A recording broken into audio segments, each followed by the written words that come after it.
Olá pessoal, estamos aqui novamente para darmos continuidade às nossas videoaulas da disciplina de Microbiologia e Parasitologia Humana do curso de Técnico em Enfermagem. Essa será a nossa aula de número 4, onde faremos uma abordagem geral sobre os fungos. Nas aulas passadas, fizemos uma breve discussão sobre as características gerais dos vírus, como que eles fazem para se reproduzir, dando uma ênfase principal para a Covid-19, que é uma doença que está em evidência nesses últimos dias. Em seguida, falamos sobre bacteriologia, que é o estudo das bactérias, quais as morfologias e agrupamentos que as mesmas podem assumir, qual o risco que existe pelo uso indiscriminado de antibióticos, que pode fazer com que aumente a incidência de bactérias resistentes aos mesmos. E agora, para finalizar esse primeiro momento de microbiologia, falaremos um pouco sobre os fungos. Vamos lá.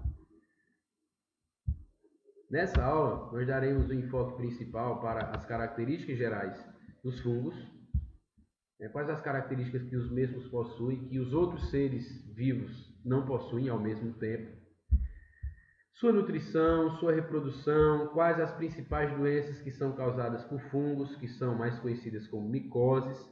E para finalizar essa aula 4, nós falaremos sobre a importância econômica e ecológica dos fungos.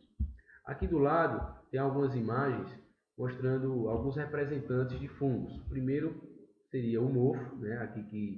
Onde tem essa massa, essa nuvem ali esbranquiçada, esverdeada em uma laranja. Nesse caso aqui é um fungo conhecido como mofo esverdeado. Ele vai estar parasitando ali esse vegetal. Aqui do lado eu tenho uma doença bastante conhecida nos seres humanos, que é a frieira, um fungo também que vai estar parasitando ali essas áreas úmidas do corpo, né? Interdigitais entre os dedos. Aqui mais abaixo um representante de um fungo que ele é venenoso. E essa quarta imagem aqui, um fungo que ele é bastante conhecido, né, na culinária, que é o champignon, fungo comestível.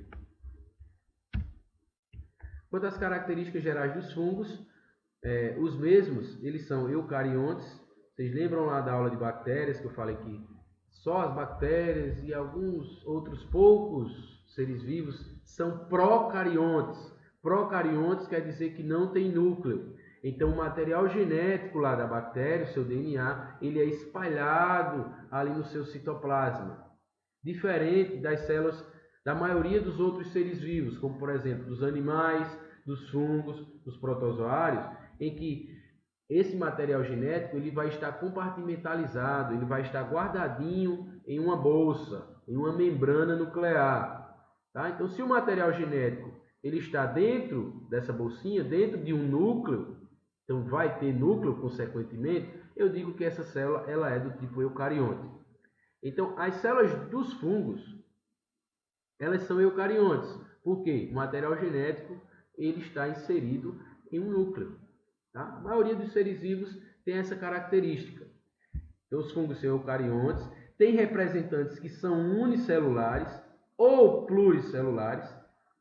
Um exemplo aqui do lado, né, na imagem do lado, esse daqui é o fungo conhecido como Saccharomyces cerevisiae. O nome popular é levedura, encontrado ali no fermento biológico do pão, por exemplo, né? Nas padarias são utilizados esse tipo de fungo aí para o aumento da massa, né? Vai ser um fermento biológico, porque esse fungo ele quando come o açúcar, né? Algum tipo de açúcar, ele vai produzir gás carbônico, que é o que vai fazer com que a massa ela aumente de tamanho, né? Por isso que é um fermento.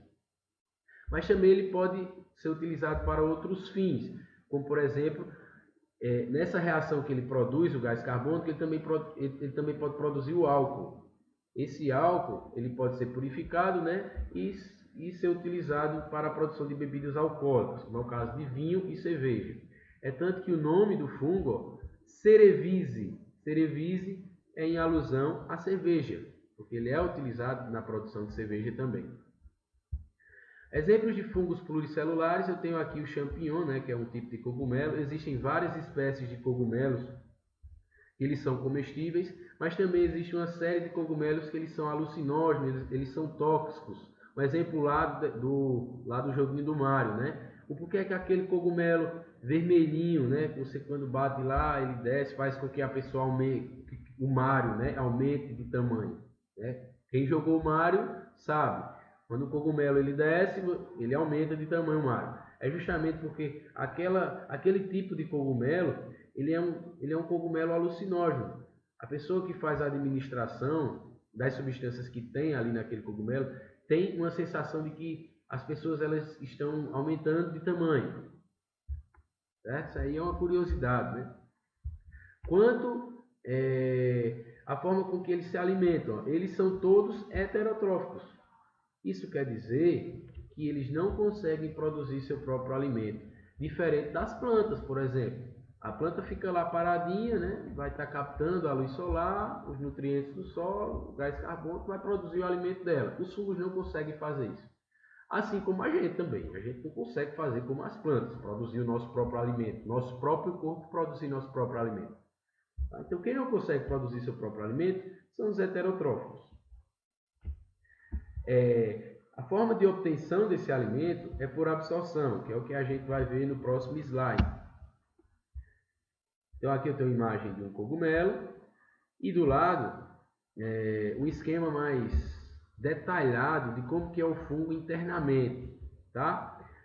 Então, aqui está o cogumelo, embaixo eu tenho estruturas filamentosas, né, que formam filamentos alongados, que são conhecidos como hifas.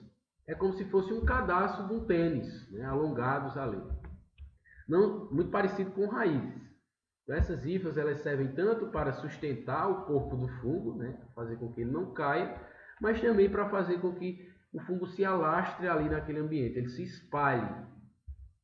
E também, a gente vai ver agora, que essas hifas servem para a alimentação do fungo. Então, conjunto dessas hifas, desses filamentos, são conhecidos como micélios. Então, aqui eu tenho um filamento, que é uma hifa, tenho outro filamento, que é outra hifa. O conjunto de todas as hifas é chamado de micélio. Eu pegando aqui como exemplo uma extremidade de uma dessas hifas e ampliando, né, que é como a gente vai ver nessa imagem aqui do lado, as moléculas que estão ali no ambiente, elas são moléculas geralmente grandes, como por exemplo proteínas. Proteínas elas são moléculas relativamente muito grandes. O fungo ele não consegue absorver diretamente essa molécula pelo fato dela ter esse tamanho aumentado, maior do que o fungo consegue absorver.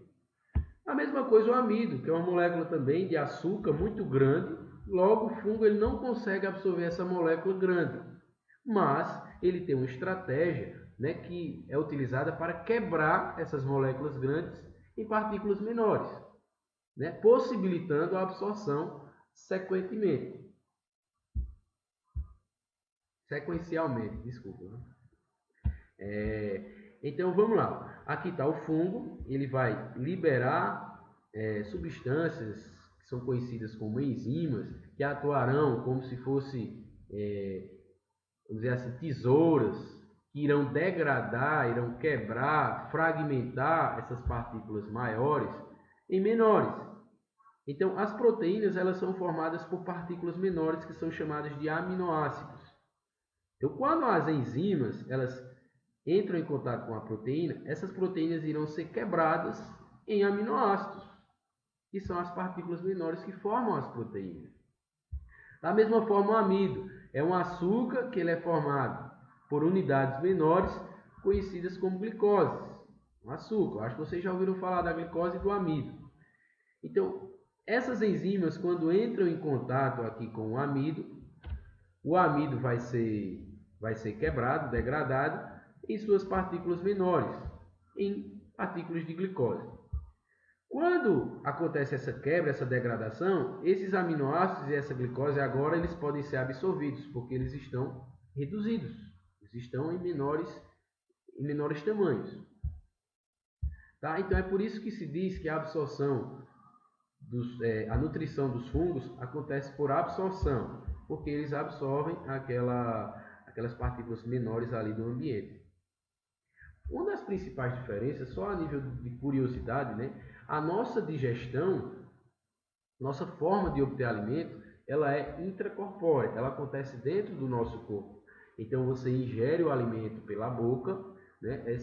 Esse alimento ele vai ser triturado ali logo na boca, vai sofrer uma série de reações químicas por enzimas e a absorção ela vai acontecer dentro do nosso corpo, lá nos intestinos, principalmente.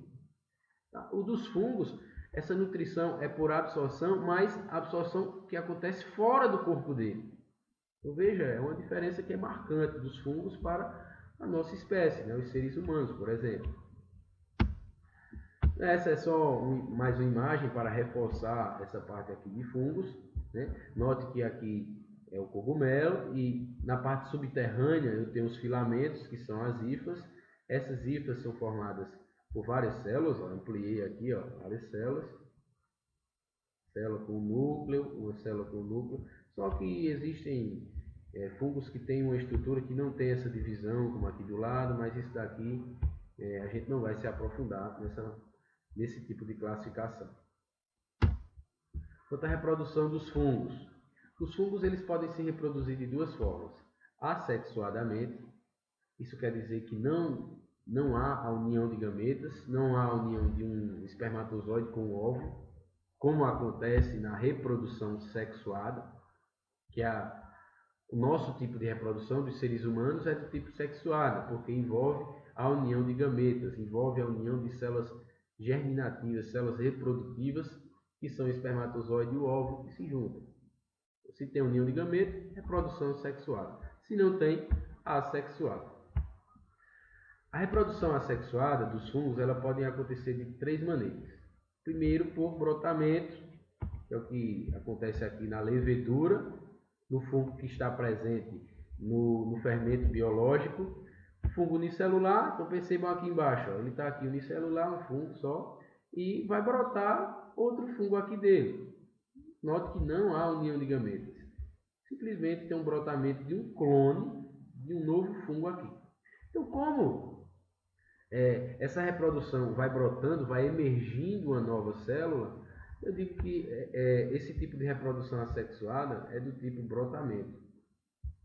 Do lado tem uma imagem aqui de microscopia eletrônica, onde mostra esse fungo, um fungo aqui que seria toda essa parte verde, e essas partezinhas azuis seria os novos fungos que estão surgindo, estão emergindo, estão brotando. Tá? Embaixo também uma imagem para reforçar esse conceito. Os fungos também podem se reproduzir de forma assexuada, fragmentando eles, né?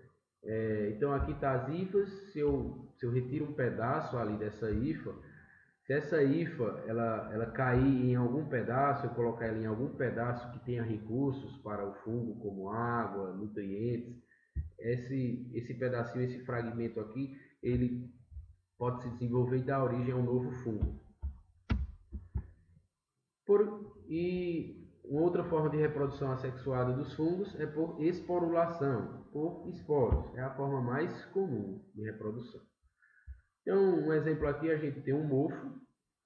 O pãozinho está lá, está um pouco úmido, né? Porque tem que ter água para o fungo se reproduzir. Se não tiver água, nada feito para ele.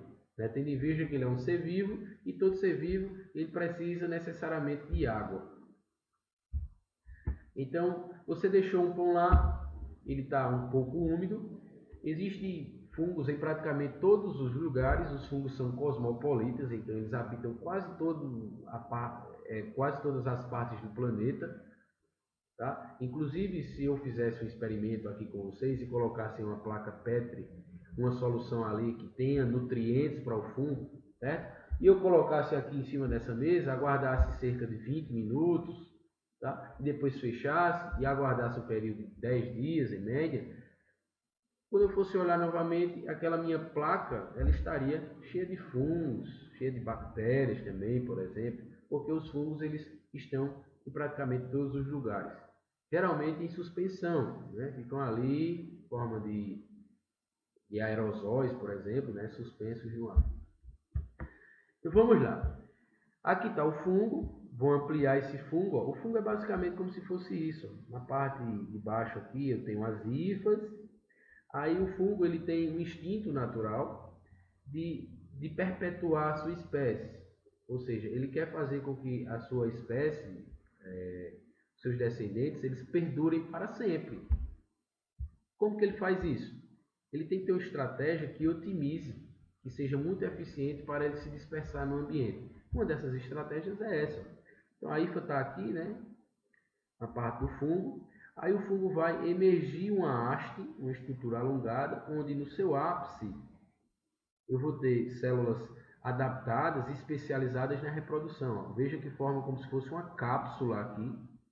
Dentro dessa cápsula irão ter células que estão se diferenciando em esporos. O que seriam os esporos? Os esporos, eles são células reprodutivas dos fungos.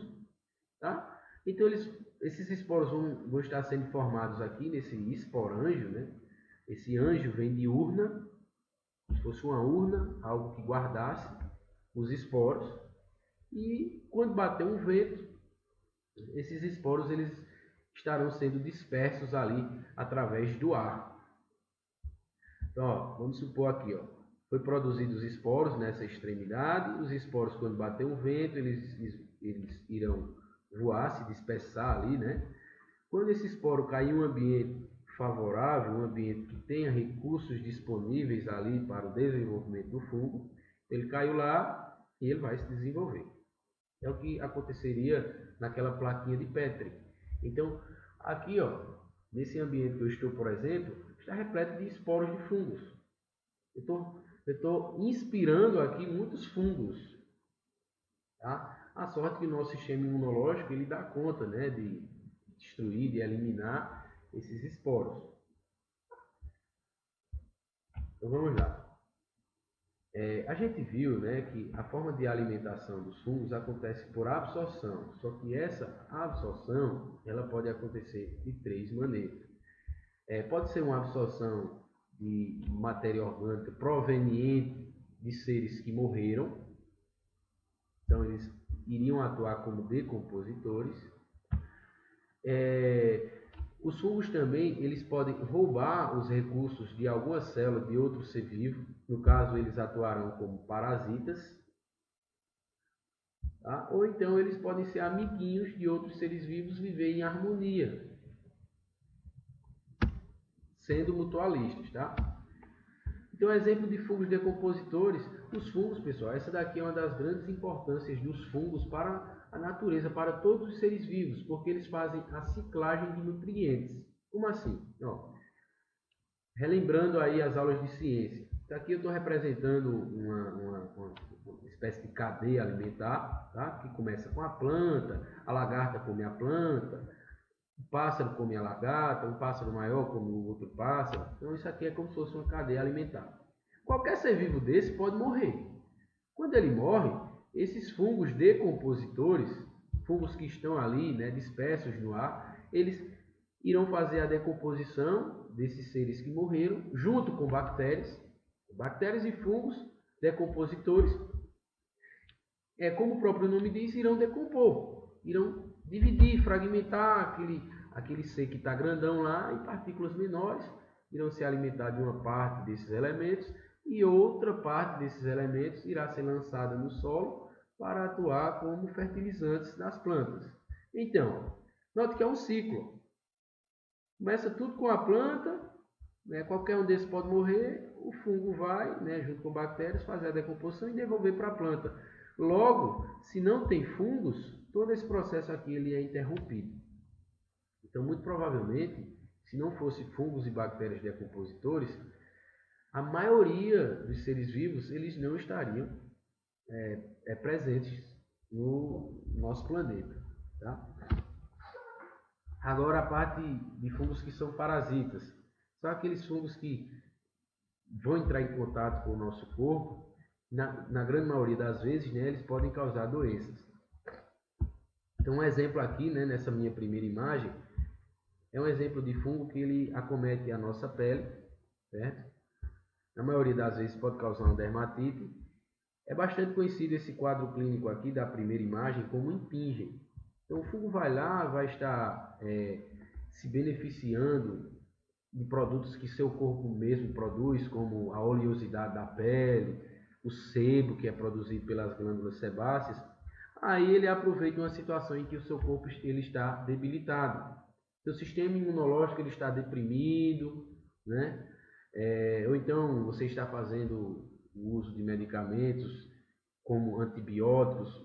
Os antibióticos eles podem, né, causar uma série de alterações no nosso corpo, porque além eles matam as bactérias que são ruins, mas eles também matam bactérias que são boas, por exemplo. Então ele pode causar uma alteração no seu sistema imunológico também ali, tá? Então, a grosso modo, esses fungos aqui, certo?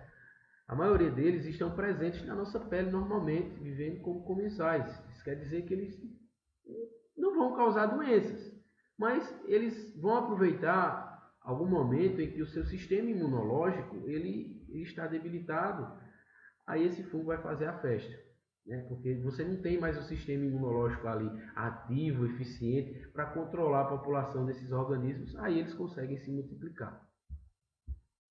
Então, aqui um exemplo de impinge, né? Um fungo que causa um tipo de dermatite na pele, e no local onde ele está atuando, onde ele está se multiplicando, impossibilita a produção de pelos. Por isso que fica com... Isso daqui é reversível, certo? A partir do momento que o fungo ele é eliminado, os pelos eles voltam a crescer normalmente. Nessa imagem aqui que tem a unha, exemplo de onicomicose, micose de unha, mais popularmente conhecido como unheira, também bastante facilitado o desenvolvimento dessa patologia, dessa micose, pelo fato de a pessoa usar calçados por muito tempo, né, criando ali um ambiente propício para o desenvolvimento de fungos, que é ainda mais facilitado quando a pessoa ela está com o pé úmido, né, sai do banho e já põe o seu calçado. Então, aquele ambiente úmido, né, um pouquinho aquecido ali, o fungo acha maravilhoso para ele. É como se ele estivesse nas Bahamas tomando água de coco. Ele vai, se multiplica e vai causar essa doença aqui conhecida como eira. Isso daqui também serve para a frieira. Então, o fungo ele está ali presente, né? Mas você tem um hábito de só usar calçado fechado, né? O fungo acha um ambiente propício e vai aproveitar o momento em que o seu sistema imunológico está debilitado para se reproduzir. Isso acontece com outras micoses também, tá? Como o pano branco. O pano branco, o fungo está presente na pele, mais uma vez, se aproveita de algum momento em que o seu sistema imunológico ele está debilitado e vai estar se reproduzindo. É tanto, o pessoal ele acha que o pano branco ele é adquirido através, vamos supor, do contato, quando você vai para a piscina, mas não, tá? O fungo está ali presente, ele está parasitando as células da sua pele. No local onde ele está parasitando, ele vai impossibilitar que os melanócitos, que são as células que produzem a melanina, de produzir esse pigmento, que é o que dá a coloração da nossa pele. Quando você vai para o sol, é que você percebe, né? Você vai para o sol, a parte que tem o fungo, ele não vai estar produzindo a melanina, vai ficar branco. E as outras partes vão ter a coloração normal. Então você vai ter esse destaque, esse contraste, que só é perceptível quando você vai para o sol. Outro exemplo de fungos parasitas, são os fungos que causam a candidíase, por exemplo. Nessa primeira imagem, a candidíase ela vai estar acometendo ali a região da garganta, né, do teto da boca, palato duro, palato mole, a úvula também, né? Esse fungo ele pode estar presente ali na boca, mas em pessoas que têm o hábito de higiene, esse fungo ali ele vai ser eliminado, vocês concordam? Agora, pessoas que usam, vamos supor, próteses, e não limpa a prótese, ali eu posso ter um acúmulo daquele fungo se eu não fizer a higiene adequada. Pessoas que não têm o hábito de escovar a boca também pode favorecer o aparecimento, o desenvolvimento desse fungo. Nesse caso aqui também, né, dependendo de onde essa boca ela entrou em contato, né, porque a gente vai ver aqui ó, que tem é muito mais comum a candidíase na região genital. Então, boa parte das mulheres, elas já tiveram, em algum estágio de vida, né, O aparecimento da candidíase. A cândida, que é esse fungo que causa esse tipo de micose, ele está presente ali na microbiota vaginal, né? Só que em algum momento, é o mesmo princípio daquilo, a mesma lógica que eu falei, em algum momento pode acontecer um desequilíbrio. Aquele fungo ali, ele pode encontrar situações mais favoráveis do que as habituais e ele vai se multiplicar de uma forma mais exacerbada. Vamos supor, tem mulheres que têm o hábito, né, de fazer a higiene vaginal com sabonetes que não são próprios para aquela área. Então, o que é que vai acontecer? Vai acontecer um desequilíbrio na microbiota vaginal, favorecendo o desenvolvimento desses fungos. Né? Você vai alterar o pH vaginal, tá? E um dos principais sintomas aqui nesse caso da candidíase vaginal seria prurido vaginal, uma coceira, ardor ao urinar, dor ao fazer relação sexual e também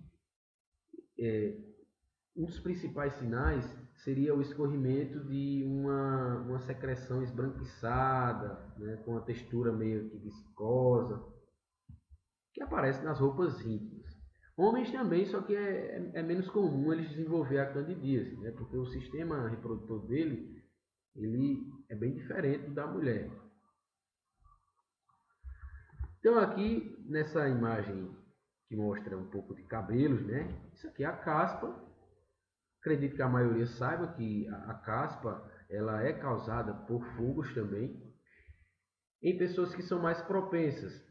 Como que seria uma pessoa que ela é mais propensa? Ela tem uma tendência maior a desenvolver a caspa? Pessoas que têm uma maior oleosidade na pele. Os fungos que estão presentes ali na nossa pele, também estão presentes na pele, eles gostam daquele óleo, né? Óleo é comida para eles. Tem pessoas que produzem muito óleo, está produzindo muita comida, logo muito recurso para o fungo. Então o fungo faz a festa. Certo? Então a caspa, um dos principais sintomas, né, é a dermatite, é tanto que o nome científico é dermatite seborreica, porque vai causar inflamação da pele. Tá? E essa outra imagem aqui de baixo é só para mostrar para vocês que fungos eles também podem infectar outros seres vivos. Nesse caso aqui está infectando uma folha de planta.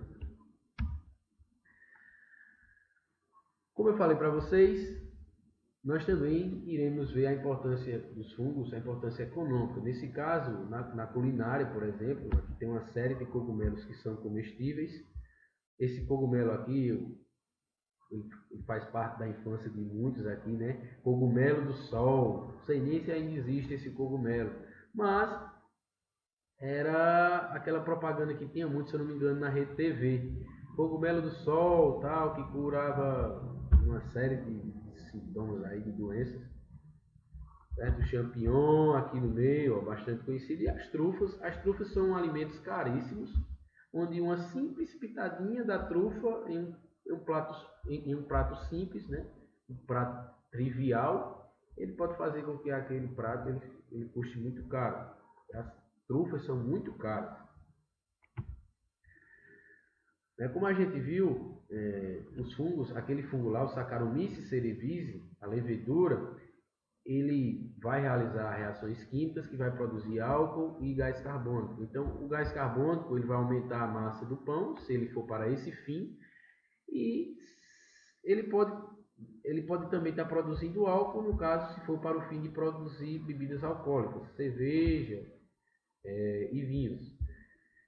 Existem fungos também que estão relacionados na produção de queijos. Bom, essa parte aqui ela também é bastante interessante, né?